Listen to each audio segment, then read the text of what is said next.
Your brand or business online reputation is one of the most valuable assets that you have as a business owner.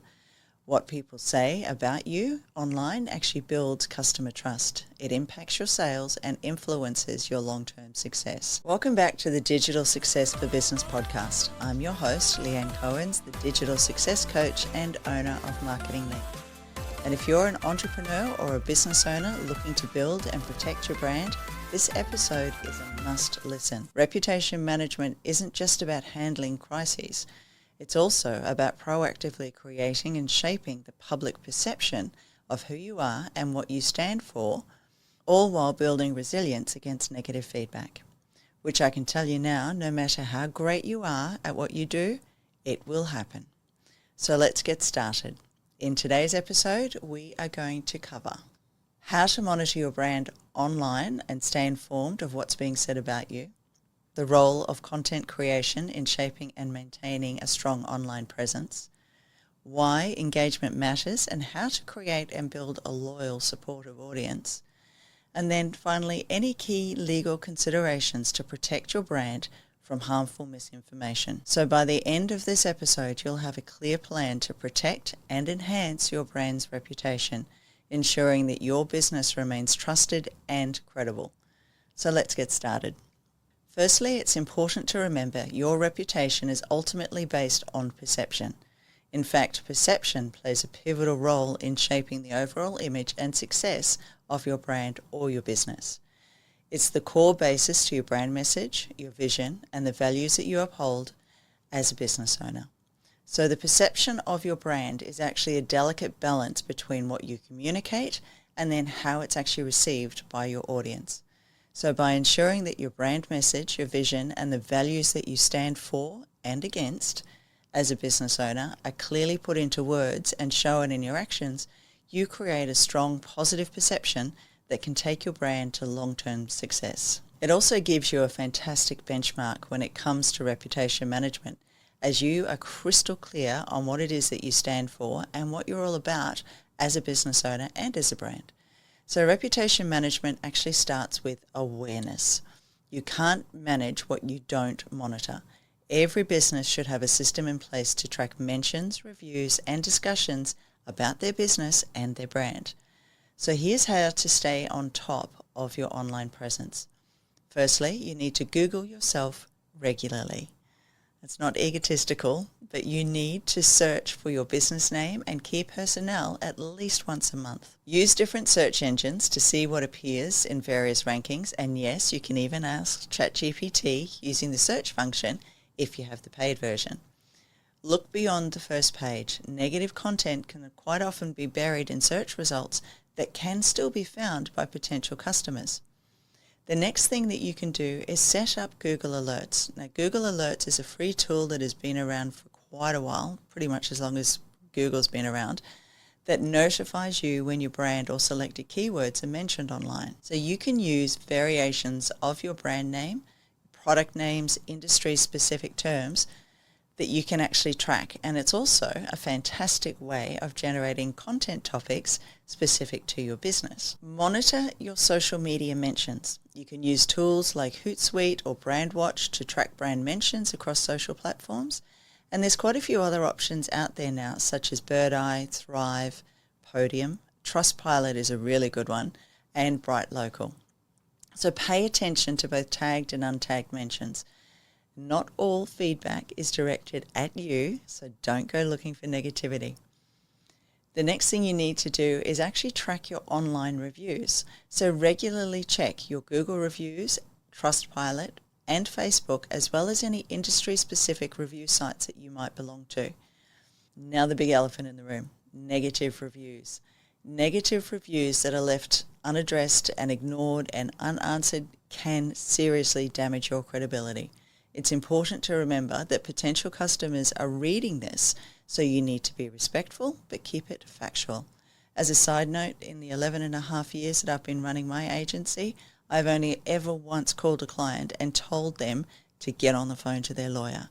So it's not something that you really need to stress about. The next thing you need to do is monitor forums and blogs, because customers often discuss brands on Reddit, Quora, and even niche industry blogs. So checking in even once a month is important. And make sure that when you do engage, you engage with discussions professionally, respectfully, and again, factually when necessary. Leave the emotion at the door, regardless of how devastating a review can be. If you find negative mentions, please avoid reacting emotionally. Assess whether a response is needed, and if so, make sure that it's measured and professional. The more high-quality content you produce, the more control you have over what people find when they search for your business.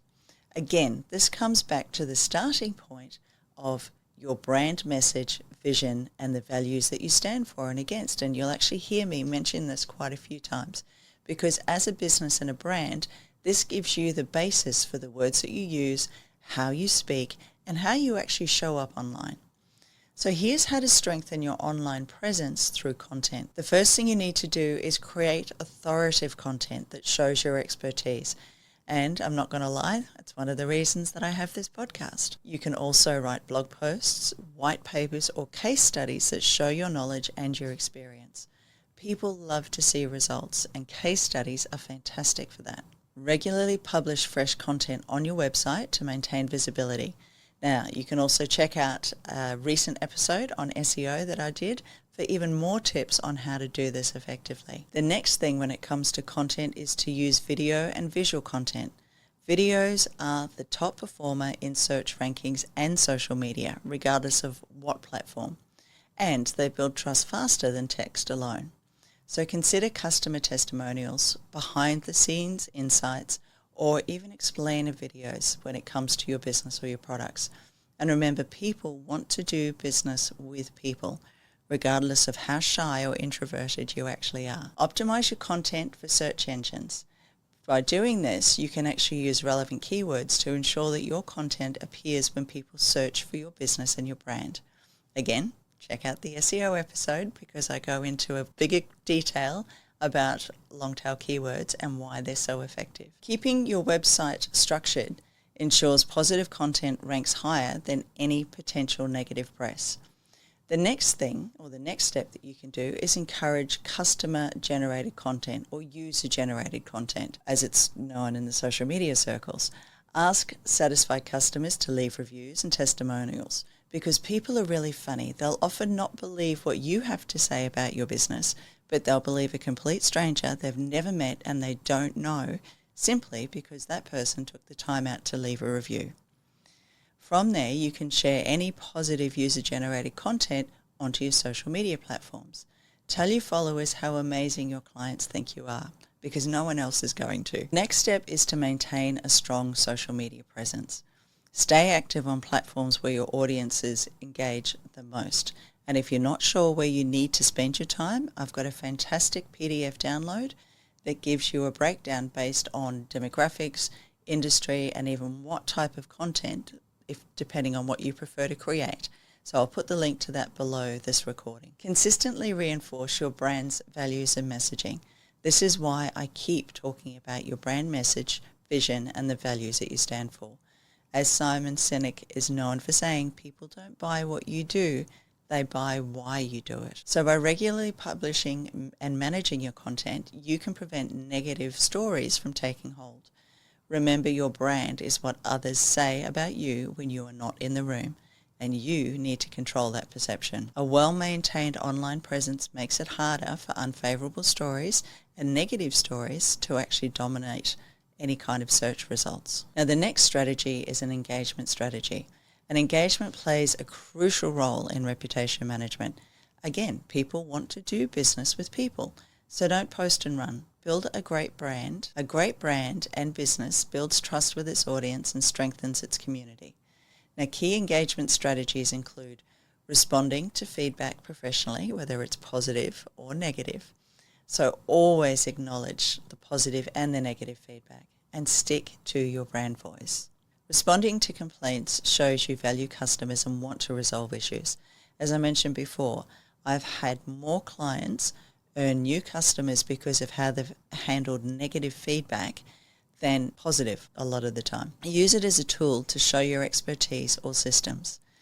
Now, when it comes to addressing negative reviews, do it constructively. A well-crafted response can turn a dissatisfied customer into a loyal advocate. Avoid generic apologies. Instead, you need to offer solutions.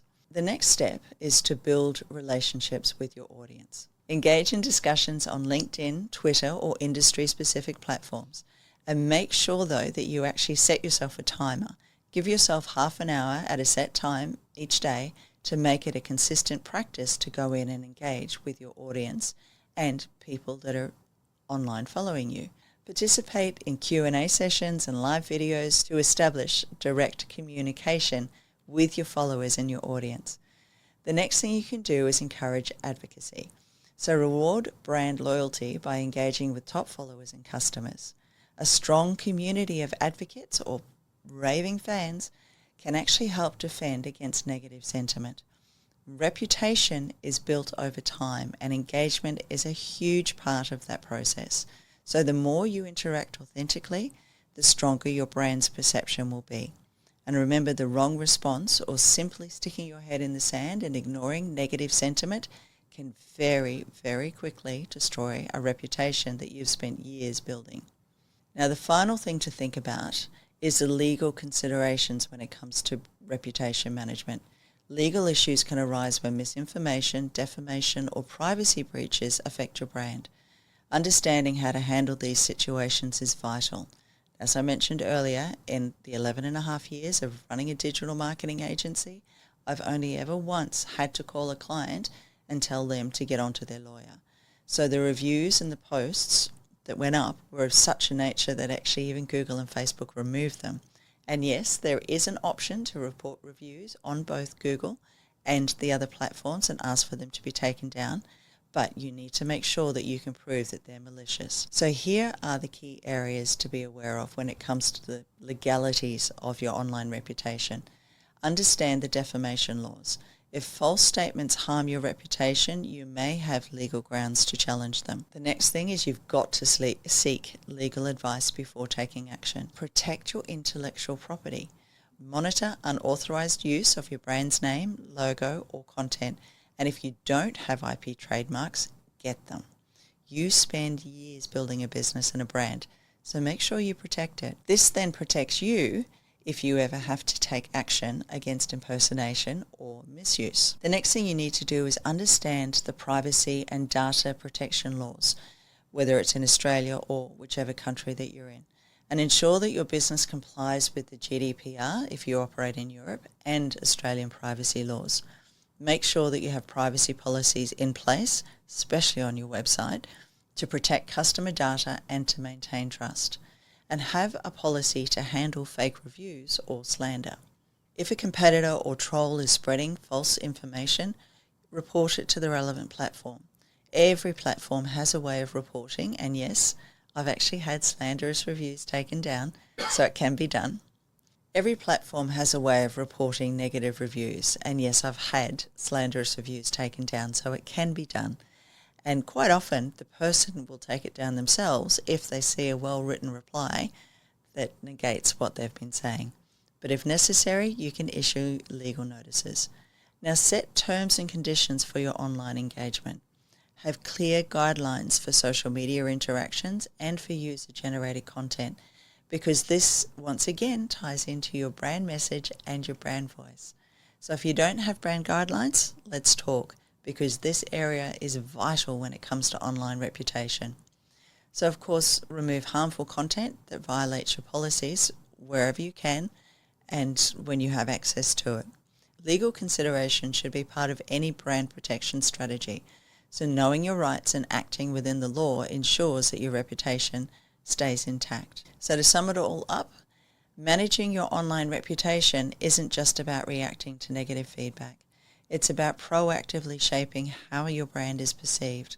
By monitoring mentions, creating positive content, engaging with your audience, and understanding your legal rights, you can build a strong, resilient reputation that supports long-term business success. And remember, reputation takes time to build, but it can be lost very, very quickly. Stay ahead by staying engaged, create value, and address concerns professionally.